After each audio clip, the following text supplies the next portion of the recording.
स्वागत है सभी का मेरे YouTube चैनल बायोलॉजी स्क्वाड में। मैं डॉक्टर प्रीति श्रीवास्तव आपके साथ। जैसा कि आपने थंबनेल में देखा, कोरोना कराता है गृह युद्ध और करता है चौतरफा वार। आज मैं इसी पर आपसे बात करना चाहूँगी। आपके सामने मैंने एक ह्यूमन टोर्सो रखा है। मेरा पर्पस है सभी के लिए मैं वीडियो बनाऊं, जो बायोलॉजी जानते हैं उनके लिए भी, जो नहीं बायोलॉजी पढ़े हैं उनके लिए भी, क्योंकि ये जो सब्जेक्ट है ये हमारे स्वास्थ्य से जुड़ा हुआ है। तो एक ह्यूमन टोर्सो के साथ आपके साथ हूँ, एक बार फिर से स्वागत करती हूँ। और जैसे कि आपको मालूम है, कोरोना वायरस ये है हमारा दुश्मन और इसके पास स्पाइक प्रोटीन है, बिल्कुल वज्र की तरह है, चारों तरफ इसमें कांटे के जैसा स्पाइक लगा हुआ है और ये हमारे छींकने से, खांसने से, हवा के साथ टच करने से कहीं से भी पहुंच जाता है। अगर हमारे नाक के पास, तो यहाँ आप देखिए जो नाक है इसमें ये सीधे खुलता है एक चैम्बर में, जिसको हम लोग नेज़ल चैम्बर बोलते हैं। नाक का चैम्बर है और इस चैम्बर से ये होते हुए अंदर की ओर जाता है। आप देखिए यहाँ मुंह भी खुल रहा है, जो अंदर का चैम्बर है वो अंदर का चैम्बर, और नाक भी अंदर जा कर के दोनों एक जगह पर मिल जाते हैं। इसको हम लोग फेरिंग्स बोलते हैं। तो यहाँ पे मिलने के बाद क्या होता है कि अगर हम जिस समय सांस ले रहे होते हैं उस समय जो खाने वाला नली है वो बंद रहता है। तो क्या होगा कि ये जो श्वास नली है, इसको ट्रैकिया बोलते हैं, इससे घुस करके अंदर की ओर, और जो कोरोना है, कोरोना वायरस, ये श्वास नली से घुसते हुए सीधे सीधे ये घुस जाता है लंग में। ये हमारा फेफड़ा है, फेफड़ा में घुस जाता है। फेफड़ा में बहुत सारे कोटी बने हुए होते हैं, चैम्बर्स होते हैं। जैसे मधुमक्खी के छत्ते में बहुत सारे चैम्बर्स होते हैं, उसी तरह से उसमें बहुत सारे चैम्बर्स होते हैं और ब्लड का सप्लाई होता है। आप देखिए खून हमारे पूरे अंग को चाहिए, सभी अंगों को चाहिए। और यहाँ लंग में जो है, यहाँ भी कैपिलरीज हैं, केशिकाएँ हैं, बहुत पतली नलिका जो खून वाली होती है, जिसमें कि आदान प्रदान होता है। गैस का आदान प्रदान हो सकता है, भोजन का आदान प्रदान हो सकता है। वो पतली कोशिकाओं से जो है, ये कैपिलरीज से भरा हुआ है लंग। यहाँ पे खून है, इसमें हीमोग्लोबिन है, जो कि इंतज़ार करता है कि हम जब सांस लेंगे, हवा अंदर आएगी तो ऑक्सीजन, ताज़ा ऑक्सीजन लेंगे और फिर जा कर के पूरे शरीर को वो ऑक्सीजन ब्लड के साथ हार्ट में लेके जाएंगे, और हार्ट जो है, हृदय जो है, पूरे शरीर को ऑक्सीजन देगा और कार्बन डाइऑक्साइड वापस ला करके फेंकेंगे। ये काम जो है फेफड़े का है। लेकिन कोरोना जैसे ही घुसता है अंदर, तो लंग में जा कर के, फेफड़े में जा कर के क्या करता है, ये इन कैपिलरीज के साथ जाके अटैच हो जाता है, पकड़ लेता है उसको। और इसके अलावा हम सभी जानते हैं कि कोई भी बाहरी चीज़ अगर हमारे शरीर में जाता है तो उससे बचने के लिए जो हमारा प्रतिरक्षा तंत्र है वो कुछ ना कुछ, जैसे नाक में कुछ जाएगा तो हम छींकते हैं, स्नीजिंग होती है, या फेफड़े में, गले यहाँ विंड पाइप तक आ गया तो आपको जो है कफ वगैरह होना शुरू हो जाता है। तो लंग में भी क्या होता है, यहाँ पर कफ तो नहीं बनता है, लेकिन एक धीरे धीरे इसका असर होता है। और इन्फेक्शन के तीसरे दिन, अभी जो डेल्टा प्लस वेरिएंट है, इसमें कहा जा रहा है कि तीसरे दिन से ही अपना जो है निमोनिक असर छोड़ना शुरू कर देता है। और इसके पहले जो था कि वो 7वें, 8वें, 9वें दिन से क्या होता था कि लंग के चैम्बर्स में ये धुंधलापन क्रिएट करता था। यानी कि अगर आप उसका CT स्कैन कराते तो आपको बिल्कुल हेजीनेस दिखता, लेकिन धुंधलापन होने के बावजूद भी वो ट्रांसपेरेंट होता और अंदर से जो लंग का स्ट्रक्चर है, लाइनिंग्स है, वो दिखते हैं। इसीलिए उसको ग्लॉसियल ओपेसिटी टर्म दिया गया था। एनीवे, तो ये तो होती है निमोनिया, और कोरोना के अटैक में डिफरेंस होता है। कोरोना से जो निमोनिया है और जो बैक्टीरिया वाला निमोनिया हुआ करता था, उसमें दोनों में अंतर होता है। उसमें कफ बहुत ज़्यादा बनता है और उस कफ की वजह से सांस लेने में दिक्कत होती है और डेथ भी हो जाती है। और यहाँ पे और भी बातें मैं आपसे शेयर करूँगी। पहले मैं आपको बता दूँ कि ये फेफड़े में तो आ ही गया, यहाँ पे एंडोथेलियम कैपिलरीज़ को प्रभावित कर रहा है, वहाँ से हार्ट में भी जा रहा है। और हार्ट के अलावे ये डिफरेंट हार्ट में आप देखिए यहाँ पे चैम्बर्स बने हुए हैं जहाँ से कि खून जो है पंप किया जाता है। इनके बहुत सारे काम हैं, कभी फिर आपसे डिस्कशन होगी इसको लेकर के। लेकिन मैं आपको कहना चाहती हूँ कि ये फिर हार्ट से होते हुए लीवर में भी चला जाता है और लीवर से होते हुए ये हमारे लीवर बहुत ही महत्वपूर्ण अंग है हमारे बॉडी सिस्टम का, और ये जो है वहाँ से इंटेस्टाइन वगैरह में भी अपना प्रभाव छोड़ता है, चला जाता है। यहाँ पर हम आपको दिखाना चाहेंगे कि कोरोना का असर, कोरोना वायरस का असर हमारे किडनी पर भी पड़ता है।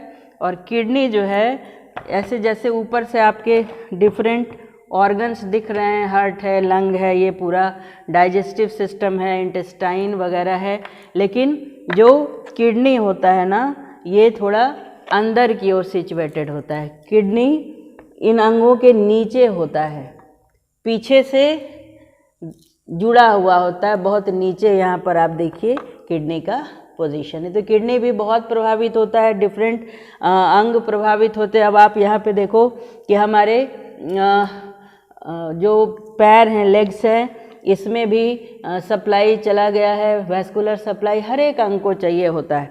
तो कोरोना का प्रभाव हर एक अंग पर पड़ता है, इस पर हम लोग डिस्कशन करेंगे। आपको साथ ही दिखाना चाहेंगे कि जो हमारी शरीर की जो हड्डियां हैं,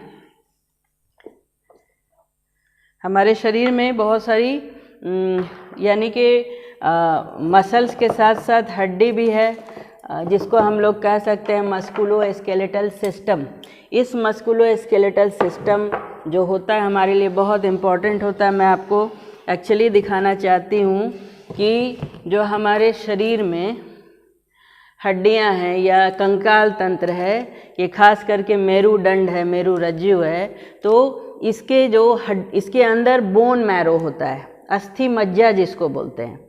और अस्थि मज्जा में ही ये जो इस हड्डी के अंदर में बोन मैरो है, उसमें क्या होता है, बनता है blood cells, RBC, WBC, blood platelets बनते हैं। तो कोरोना बोन मैरो पर भी अपना असर डालता है और ब्लड सेल्स जो बनते हैं उनमें भी डिफेक्ट काउज करता है।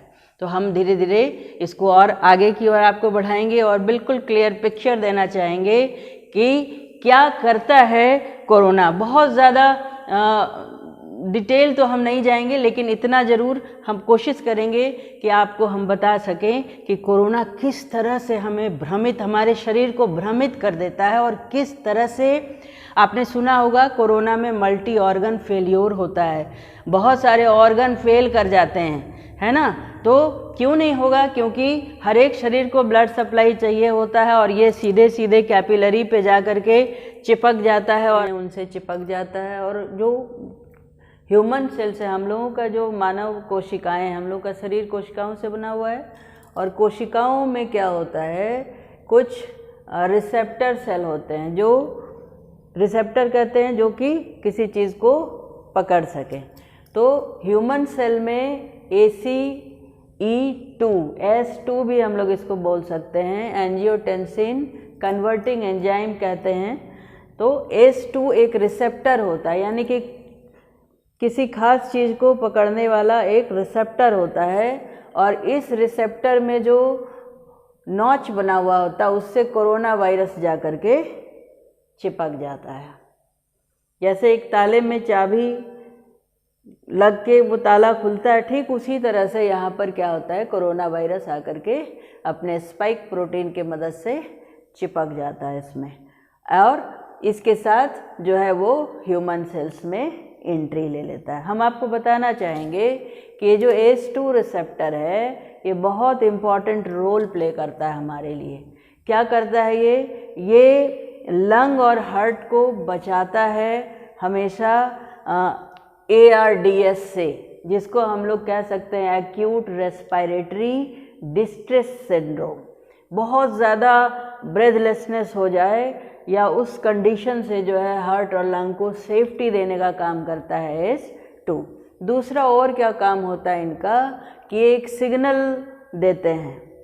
माइटोकॉन्ड्रिया सेल्स के अंदर, हमारे सेल्स के अंदर माइटोकॉन्ड्रिया भी होता है, तो ये माइटोकॉन्ड्रिया को सिग्नल देते हैं, पर्टिकुलर सिग्नल भेजने के लिए डिफरेंट इम्यून सेल्स को या सेल्स को कुछ पर्टिकुलर चीज़ सिक्रीट करने के लिए, जिसको हम लोग इंटरफेरॉन बोलते हैं, उसको भी हम आपको बताएंगे। लेकिन अभी हम देखते हैं कि H2 में जो रिसेप्टर है ह्यूमन हमारे बॉडी सेल्स पर, उससे जाकर के ये चिपक जाता है कोरोना वायरस और सेल के अंदर घुसता, अपने जो इसका जो जेनेटिक मटेरियल इसके पास RNA होता है, RNA होता है और उस RNA को ये इसमें छोड़ देता है। पॉजिटिव ये RNA होता है इसके पास, राइबोस न्यूक्लिक एसिड, और जो स्ट्रैंड है इनका ये क्या करता है, कैपेबल होता है, इसको हमारे न्यूक्लियस की भी ज़रूरत नहीं पड़ती है, ये अपने आप में कैपेबल होता है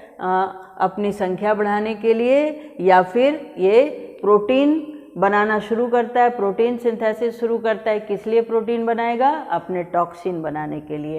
ये टॉक्सिन्स बनाना शुरू कर देता है और साथ ही अगर इम्यून सेल है, यानी कि मान लीजिए लिम्फोसाइट है या WBC है, तो उसमें घुस करके और उसके माइटोकॉन्ड्रिया के अंदर जा करके अपनी संख्या बढ़ाना शुरू कर देता है, रेप्लिकेशन शुरू कर देता है।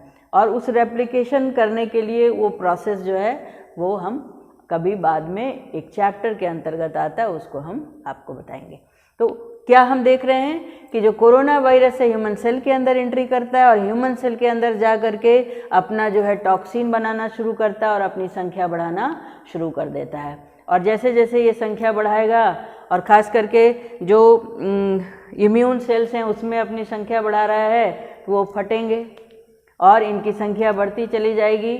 और ये क्या करता है, अपने स्पाइक प्रोटीन्स को जो है स्पाइक्स को छोड़ देता है और वो स्पाइक जो है जाकर के चिपक जाता है। हमने आपको दिखाया कि लंग में जो है कैपिलरीज होते हैं, नलिकाएं, केशिकाएं भी उनको हम लोग बोलते हैं, उनमें जाकर के स्पाइक्स जो है वो चिपके रहते हैं, तो उनको उसमें छोड़ देता है।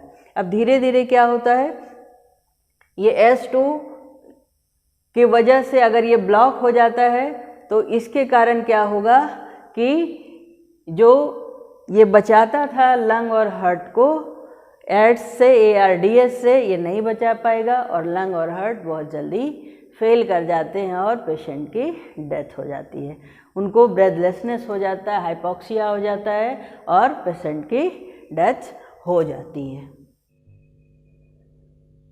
H2 जो ह्यूमन सेल्स पर होता है ये माइटोकॉन्ड्रिया के फंक्शन को भी मॉनिटर करता है। वैसे तो माइटोकॉन्ड्रिया का मुख्य काम एनर्जी प्रोडक्शन है, it is power house of the cell, लेकिन माइटोकॉन्ड्रिया के पास MAVS होता है, माइटोकॉन्ड्रियल एंटीवायरल सिग्नलिंग कैपेसिटी होती है। जैसे ही किसी सेल में वायरस का एंट्री होता है, माइटोकॉन्ड्रिया एक सिग्नल भेजता है अदर सेल्स को और उस वायरस से इन्फेक्टेड सेल्स के द्वारा जो है इंटरफेरॉन का सिक्रीशन करवाता है।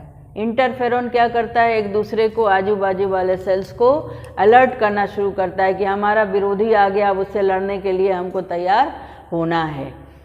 ठीक उसी तरह से माइटोकॉन्ड्रिया के दो और फंक्शंस हैं, फ्यूजन एंड फिजन। फ्यूजन होता है जिसमें ये अपने जेनेटिक मटेरियल को, माइटोकॉन्ड्रिया के पास DNA भी होता है, अपना DNA होता है, ऑटोनोमस होता है ये, और माइटोकॉन्ड्रिया अपने DNA के एक्सचेंज में लग जाता है। इस फ्यूजन के प्रोसेस में बहुत तरह के क्रियाएं होती हैं शरीर के अंदर, सेल के अंदर।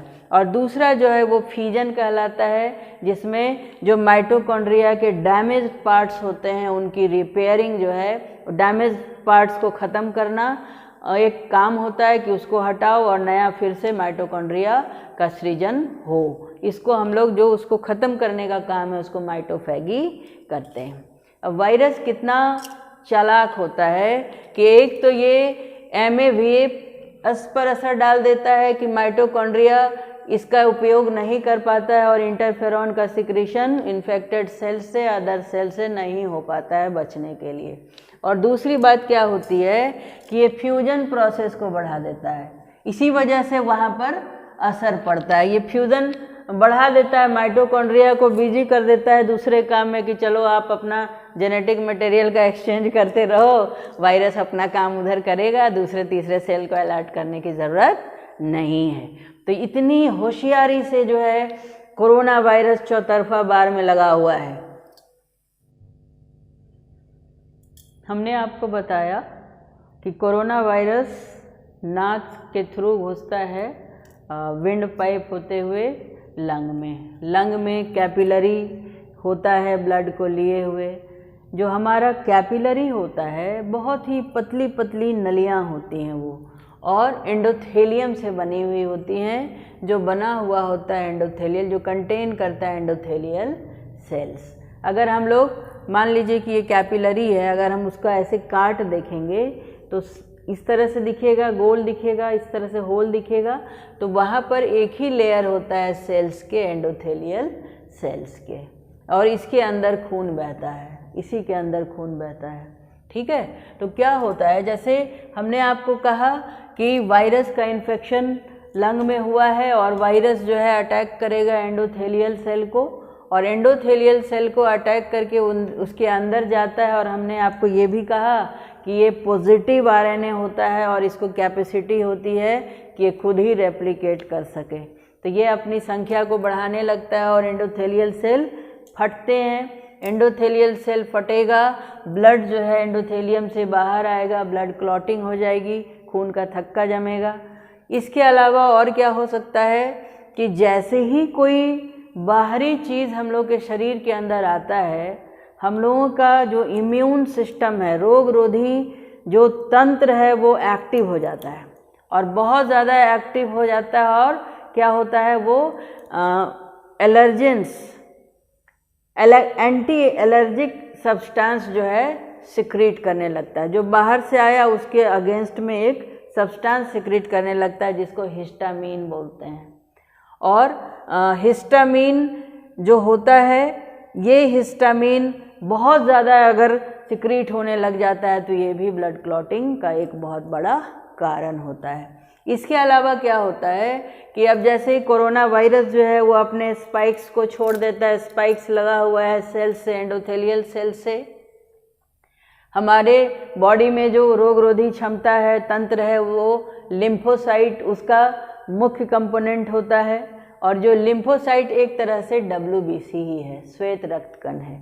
ये लिम्फोसाइट दो तरह का होता है, एक थाइमस ग्लैंड से बनता है, यहाँ पे ठीक हार्ट के ऊपर यहाँ पे हम लोगों के थाइमस ग्लैंड होता है, वहाँ से टी लिम्फोसाइट बनता है। वो सीधे सीधे सेल जो है, टी लिम्फोसाइट अगर है तो वो सीधे सीधे लड़ाई में कूद पड़ता है। अगर कोई बाहरी चीज़ आया तो उससे फाइटिंग करता है, और साथ में बी लिम्फोसाइट को सिग्नल भेजता है कि भैया तुम अपनी सेना तैयार करो, हम इधर लड़ाई लड़ रहे हैं। और जो बोन मैरो से बनता है लिम्फोसाइट, उसको बी लिम्फोसाइट बोलते हैं।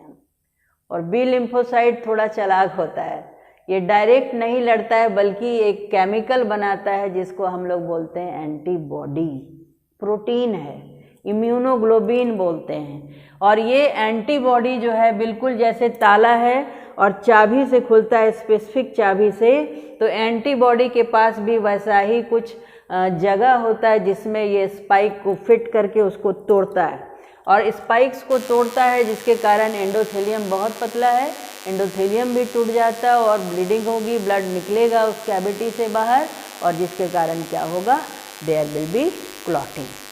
और एक खास बात, बहुत बड़ी बात, कोरोना जो है गृह युद्ध कराता है। क्यों कराता है, क्यों मैंने ऐसी बात कही कि जब यह बोन मैरो पर असर डाल देता है, जहाँ की फैक्ट्री है ब्लड सेल्स बनने का, उस ब्लड सेल्स के बनावट में ही वो अंतर कर देता है।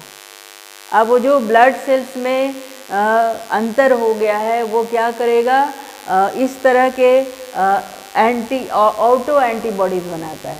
ऑटो एंटीबॉडीज शब्द यूज़ करते हैं, यहाँ हमने एंटीबॉडी कहा था। और जो पैरालाइज सेल्स हो जाते हैं, डिफेक्टिव सेल्स हो जाते हैं, वो बनाने लगते हैं ऑटो एंटीबॉडी। ये ऑटो एंटीबॉडी क्या करता है? ये ऑटो एंटीबॉडी बिल्कुल बेवकूफ़ है, ये भूल जाता है कि हमारे बॉडी का सेल्स कौन है और बाहरी चीज़ कौन सा है। सेल्फ एंड नॉन सेल्फ में अंतर ही भूल जाता है, और जब अंतर भूल जाएगा तो क्या करेगा? ये अपने सेल को भी डैमेज करना शुरू कर देता है। तो इस तरह से हमारे बहुत सारे सेल्स भी डैमेज हो जाते हैं। आपने देखा माइटोकॉन्ड्रिया भी हैम्पर्ड हो जाता है, और इसीलिए एक्यूट फैटिग होता है। हीमोग्लोबिन भी टूटता है, ब्लड सेल्स भी टूटते हैं, ब्लड प्लेटलेट्स भी धीरे धीरे कम हो जाता है वायरल इन्फेक्शन में। तो इस तरह से इतनी सारी चीज़ें आ जाती हैं शरीर के अंदर कि हमें एक्यूट फैटिग होता है, बहुत ज़्यादा थकान हो जाती है, बिल्कुल हम लोग हिल नहीं पाते हैं, और बहुत ही इसके साथ साथ वो टेस्ट जो है, मुंह का स्वाद चला जाता है, सूंघने की जो स्मेल लगता है किसी चीज़ का, वो ख़त्म हो जाता है। तो इस तरह से ये कहाँ कहाँ हम लोग के शरीर में असर डालता है। इसके साथ हम और एक चीज़ देखेंगे कि क्या करता है ये कोरोना वायरस। हमने आपको कहा कि इनके साथ साथ ये जो है मस्कुलोस्केलेटल सिस्टम पर असर डालता है ना। ये भी बहुत बड़ी बात है, इसको भी जानना ज़रूरी है। क्रैम्प्स होते हैं, फटीग होता है, हम बहुत ज़्यादा थक जाते हैं, मस्कुलोस्केलेटन या स्केलेटल सिस्टम पर असर डालता है। और इसमें खास करके हमने आपको दिखाया था कि किस तरह से जांघ में भी हमारे सप्लाई जाती है, वस्कुलर सप्लाई जाती है।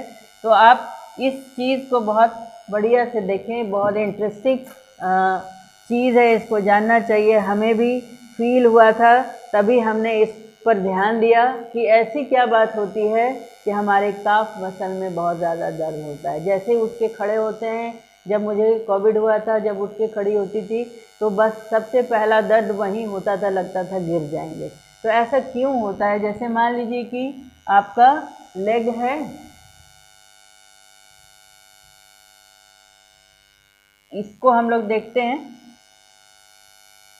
चलिए, तो ये जो होता है ना, इस मसल को हम लोग काफ मसल बोलते हैं, गैस्ट्रोनेमियस मसल है, इसको काफ मसल कहते हैं। गैस्ट्रोनेमियस मसल है और ये भारी मसल है, और मसल को हड्डी से जोड़ने का काम जो है यहाँ पर करता है कनेक्टिव टिश्यू, जिसको हम लोग टेंडन बोलते हैं। तो इस पर भी असर डालता है कोरोना वायरस। काफ मसल पर अंतर बहुत ज़्यादा उसका असर पड़ता है, जिसकी वजह से हमें पेन महसूस होता है, बहुत एक्यूट पेन महसूस होता है, जिसको माइल्जिया भी हम लोग कह सकते हैं। इसके अलावा क्या होता है कि अंदर में क्या है, कैपिलरी का सप्लाई है, वेन है, आर्टरी है, वेन है। तो जो अंदर अंदर बहुत डीप वेन्स होते हैं ना, उनमें भी क्या करता है, ये क्लॉटिंग काउज करता है। डीप वेन्स में अंदर अंदर जो है इट काउज, मान लीजिए कि ये डीप वेन है, तो इसमें भी क्लॉटिंग काउज करता है, क्लॉटिंग हो जाती है, ब्लड क्लॉट्स हो जाते हैं। वही वजह है एंडोथेलियल टिश्यू का टूटना, वजह चाहे जो भी हो। तो इसके कारण जो है एक कंडीशन डेवलप करता है, जिसको हम लोग बोलते हैं DVT, डीप वेन थ्रोम्बोसिस। तो ये भी हो जाता है, या फिर बहुत ज़्यादा पेन होता है इस मसल्स में, टेंडन में बहुत ज़्यादा कमजोरी आ जाती है, मस्कुलर वीकनेस आ जाता है, और पेशेंट जो है उसको बहुत थकान महसूस होती है। एक तो माइटोकॉन्ड्रिया की वजह से, जो कि एनर्जी देने वाला सोर्स है, उसी को ये पकड़ करके रख लेता है। दूसरा जो है लिम्फोसाइट, जो एंटीबॉडी बढ़िया से प्रोड्यूस करता, उसको भी क्या करता है, ये सेल को ही थोड़ा सा इधर से उधर कर देता है, जिसके कारण जो एंटीबॉडी नहीं बन करके ऑटो एंटीबॉडी बन जाता है, और आपस में वो डिफरेंस ही भूल जाता है कि सेल्फ कौन है, नॉन सेल्फ कौन है, और बस आपस में उनकी फाइटिंग शुरू हो जाती है। तो ये सारी चीज़ें होती हैं, जिसकी वजह से ब्लीडिंग होने के कारण, क्लॉटिंग होने के कारण, ऑक्सीजन सप्लाई कम हो जाने के कारण, हाइपोक्सिया डेवलप करने के कारण, ARDS होने के कारण, जिसको हमने कहा था एक्यूट रेस्पिरेटरी डिस्ट्रेस सिंड्रोम, जिसमें कि बहुत ज़्यादा ब्रेथलेसनेस होने लगता है, और हर जगह पे आपने देखा कि ब्लड क्लॉट्स होने लगते हैं, हैमरेज हो जाता है, कैपिलरी ब्लीडिंग हो जाती है, जिसकी वजह से मल्टीपल ऑर्गन फेल्योर हो जाता है। तो इसको ट्रीट करना बहुत ज़्यादा मुश्किल होता है और इसीलिए बहुत तरह के केसेस होते हैं। और जैसा कि हमने कहा कि अब हमारे शरीर के अंदर गृह युद्ध अलग से हो रहा है कोरोना वायरस की वजह से, तो इसको समाज में भी एक्सप्रेशन आपको देखने को मिल रहा है। इसलिए सबसे बढ़िया उपाय क्या है? Stay safe, stay healthy. और सेफ रहने के लिए क्या करना पड़ेगा? नेज़ल ओपनिंग को प्रोटेक्शन देना पड़ेगा, आपको मास्क लगाना पड़ेगा। सबसे सस्ता सुविस्ता उपाय यही है, बचने का उपाय यही है कि आप मास्क को बहुत प्रायोरिटी दें, जान से भी ज़्यादा उसको सहेज करके रखें। और एकदम याद में, जहन में होना चाहिए कि जब भी हमें निकलना है घर से बाहर तो मास्क लगाना है। घर में भी अगर मेजॉरिटी ऑफ पीपल पर्सन्स बैठे हुए हैं, कुछ डिस्कशंस हो रहा है, तो हमें मास्क लगाना है अपनी सेफ्टी के लिए, दूसरों की सेफ्टी के लिए और इस झंझट से बचने के लिए, इनके ट्रीटमेंट से बचने के लिए। बस आज की वीडियो में इतना ही। हमें उम्मीद है कि आपको बहुत पसंद आएगा। अगर पसंद आता है तो आप हमारे चैनल को सब्सक्राइब कीजिए और लाइक बटन भी दबाइए और जो बेल आइकन है उसको भी दबाइए। बायोलॉजी स्क्वाड की तरफ से हम आपका हार्दिक धन्यवाद ज्ञापन करते हैं।